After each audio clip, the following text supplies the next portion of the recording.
Thor: Ragnarok is a 2017 American superhero film based on the Marvel Comics character Thor, produced by Marvel Studios and distributed by Walt Disney Studios Motion Pictures. It is the sequel to 2011's Thor and 2013's and is the 17th film in the Marvel Cinematic Universe, MCU. The film is directed by Taika Waititi from a screenplay by Eric Pearson and the writing team of Craig Kyle and Christopher L. Yost, and stars Chris Hemsworth as Thor alongside Tom Hiddleston, Cate Blanchett, Idris Elba, Jeff Goldblum, Tessa Thompson, Karl Urban, Mark Ruffalo, and Anthony Hopkins. In Thor: Ragnarok, Thor must escape the alien planet Sakaar in time to save Asgard from Hela and the impending Ragnarok. A third Thor film was confirmed in January 2014, with Kyle and Yost beginning work on the screenplay. The involvement of Hemsworth and Hiddleston was announced that October. Waititi joined the film as director a year later. After Thor: The Dark World director Alan Taylor chose not to return.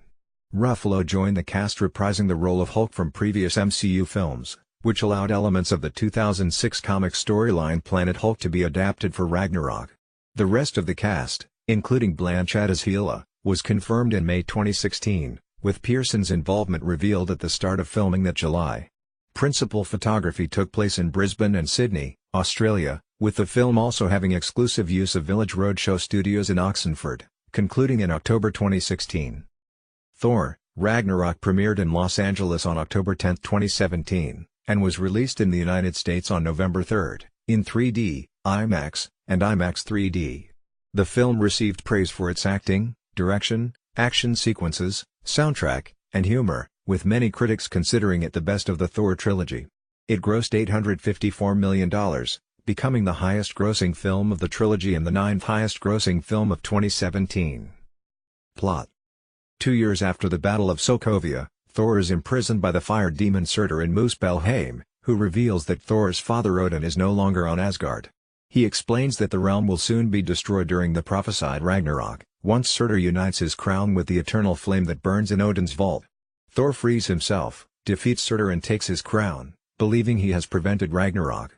Thor returns to Asgard to find Heimdall gone and his brother Loki posing as Odin. After exposing Loki, Thor forces him to help find their father, and with directions from Stephen Strange on Earth, they locate Odin in Norway. Odin explains that he is dying and Ragnarok is imminent despite Thor's efforts to prevent it. He then reveals his passing will allow his firstborn child, Hela, to escape from a prison she was sealed in long ago.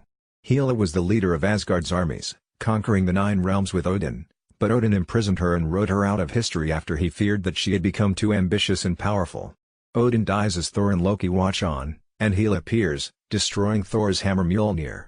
She pursues the two as they attempt to flee through the Bifrost Bridge, forcing them out into space. Arriving in Asgard, she defeats its army and kills the warriors 3. She then resurrects the ancient dead who once fought with her, including her giant wolf Fenris, and appoints the Asgardian Scourge as her executioner. Hela plans to use the Bifrost to expand Asgard's empire, but Heimdall sneaks in, takes the sword that controls the bridge and begins hiding other Asgardians. Thor crash lands on Sakaar, a garbage planet surrounded by wormholes. A slave trader designated Scrapper 142 subdues him with an obedience disc and sells him as a gladiator to Sakaar's ruler, the Grand Master, with whom Loki has already ingratiated himself. Thor recognizes 142 as one of the Valkyrier, a legendary force of female warriors who were killed fighting Hela long ago. Thor is forced to compete in the Grand Master's Contest of Champions, facing his old friend Hulk. Summoning lightning, Thor gets the upper hand, but the Grand Master sabotages the fight to ensure Hulk's victory. Still enslaved after the fight, Thor attempts to convince Hulk and 142 to help him save Asgard, but neither is willing. He soon manages to escape the palace and finds the Quinjet that brought Hulk to Sakaar. Hulk follows Thor to the Quinjet, where a recording of Natasha Romanoff makes him transform back into Bruce Banner for the first time since Sokovia. The Grandmaster orders 142 and Loki to find Thor and Hulk, but the pair come to blows and Loki forces her to relive the deaths of her fellow Valkyrier at the hands of Hela. Deciding to help Thor, she takes Loki captive. Unwilling to be left behind, Loki provides the group with the means to steal one of the Grandmaster's ships. They then liberate the other gladiators who, led by Korg and Meek, stage a revolution. Loki again attempts to betray his brother, but Thor anticipates this and leaves him behind, where Korg, Meek, and the gladiators soon find him. Thor, Banner, and 142 escape through a wormhole to Asgard, where Hela's forces are attacking Heimdall and the remaining Asgardians in pursuit of the sword that controls the Bifrost. Banner chooses to become Hulk again, defeating Fenris, while Thor and 142 battle Hela and her warriors. Loki and the gladiators arrive to rescue the citizens, and a repentant Scourge sacrifices himself to enable their escape. Thor, facing Hela, loses his right eye and then has a vision of Odin that helps him realize only Ragnarok can stop her. He sends Loki to retrieve Surtur's crown and place it in the eternal flame. Surtur is reborn and destroys Asgard, seemingly killing Hela. Aboard the Grandmaster's spaceship, Thor, now king, decides to take his people to Earth. In a mid-credits scene, they are intercepted by a large spacecraft. In a post-credits scene, the Grandmaster is confronted by his former subjects. Cast: San Diego Comic-Con. Additionally, Tadanobu Asano, Ray Stevenson, and Zachary Levi reprise their roles as Hogun, Volstagg, and Fandral, respectively, members of the Warriors 3. Feige called their appearances noble ends that serve to establish the threat of Hela and the danger she poses to the main characters.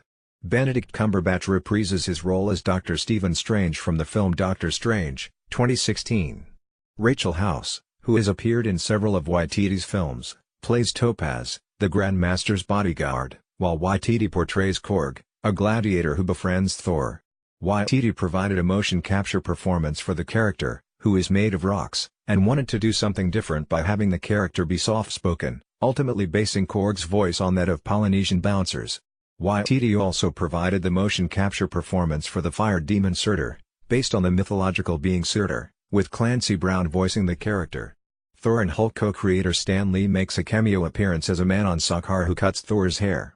There are also several cameos in a sequence where Asgardian actors perform a play based on the events of the Dark World. Sam Neill, with whom Waititi previously worked on Hunt for the Wilder People, 2016, plays the Odin actor. Luke Hemsworth, brother of Chris, plays the Thor actor, and Matt Damon plays the Loki actor. Development. While promoting the release of Thor: The Dark World in October 2013, Chris Hemsworth expressed willingness to portraying Thor for as long as people wanted more, adding that he was contracted for another Thor film and 2 more Avengers films. Producer Kevin Feige stated that the next Thor would build from elements at the end of The Dark World. In January 2014, Marvel announced that Craig Kyle and Christopher Yost would write the screenplay for a 3rd film, with Feige again producing. The story was being outlined that July. At the end of October 2014, Feige announced that the film would be titled Thor: Ragnarok, with a scheduled release date of July 28, 2017. Hemsworth and Tom Hiddleston were set to return as Thor and Loki, respectively. Feige added that the film would be very important in Phase 3 of the Marvel Cinematic Universe, MCU, and also confirmed that, in the context of the film, the word Ragnarok means the end of all things. He felt that people will read into that title alone what the movie's going to be. In February 2015, Marvel pushed back the release date to November 3, 2017. That April, Feige was expecting a draft for the film soon, and a month later he stated that a director, additional screenwriter, and further casting announcements would be revealed towards the end of the summer, with filming set for June 2016.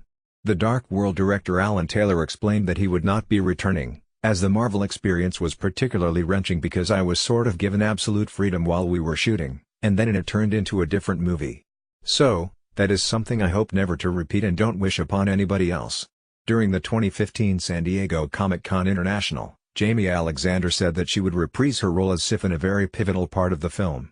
By October 2015, Taika Waititi entered negotiations to direct Thor: Ragnarok. Other directors under consideration included Ruben Fleischer, Rob Letterman, and Ross and Marshall Thurber. Marvel presented the prospective directors with the 10 different ideas that we had for the movie, asking them all to come back with a clearer picture of what the film should be. Waititi created a sizzle reel for the tone, and some joke stuff using clips from other films, including Big Trouble in Little China, and scored it with Led Zeppelin's Immigrant Song. This is a practice that Marvel discourages because it oftentimes can be really terrible, but they thought Waititi's reel was amazing, particularly its use of that song which Feige felt defined what Taika was going to do with this. Immigrant Song was later used in the film itself, and for marketing it. On why he decided to pursue directing the film, after stating in 2012 that he had no interest in big features, where the art of the project was sacrificed for profit, Waititi said he felt like a guest in Marvel's universe but with the creative freedom to do what I want. Waititi was confirmed as director of the film by multiple news outlets later in October.